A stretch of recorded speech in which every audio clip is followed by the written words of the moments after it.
வணக்கம் உறவுகளே, நான் உங்கள் ஆர்ஜே உதயா. அலசலும் ஆராய்தலும் யூடியூப் நண்பன்.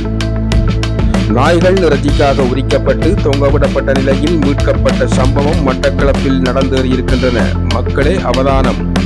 இந்த சம்பவமானது மட்டக்களப்பு பெரிய நீலாவணை பகுதியில் முறைப்பாடு பதிவு செய்யப்பட்டிருக்கின்றது.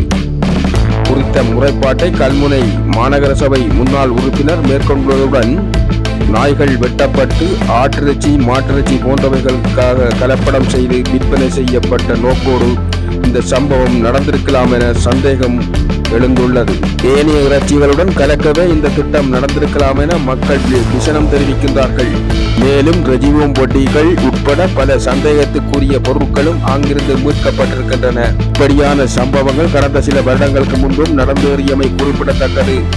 இது தொடர்பாக பெரிய நீலாவணை போலீஸ் நிலைய பொறுப்பதிகாரி முன்னிலையில் விசாரணைக்கு எடுத்துக் கொள்ளப்பட்டது.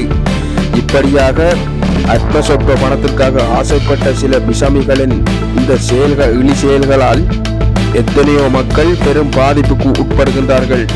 இந்த இறைச்சி என்ன இறைச்சி என்று தெரியாமலே வாங்கி சாப்பிடுவோரும் எத்தனையோ பேர் இருக்கின்றார்கள். அப்பாவை மக்கள் தான் இதனால் துன்பங்களையும் துயரங்களையும் அனுபவித்து வருகின்றார்கள்.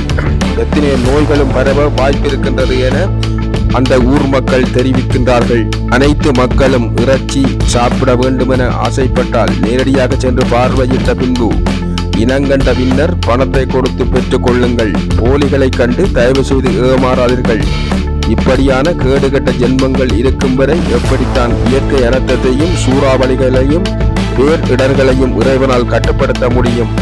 இப்படியான கீழ்த்தரமான சம்பவங்களை செய்பவர்களை இனங்கண்டு உடனடியாக சட்டத்தின் முன்னிறுத்தி தகுந்த நடவடிக்கை வழங்க கோரி நாட்டு மக்கள் கடும் கண்டனத்தை தெரிவித்திருக்கின்றார்கள்.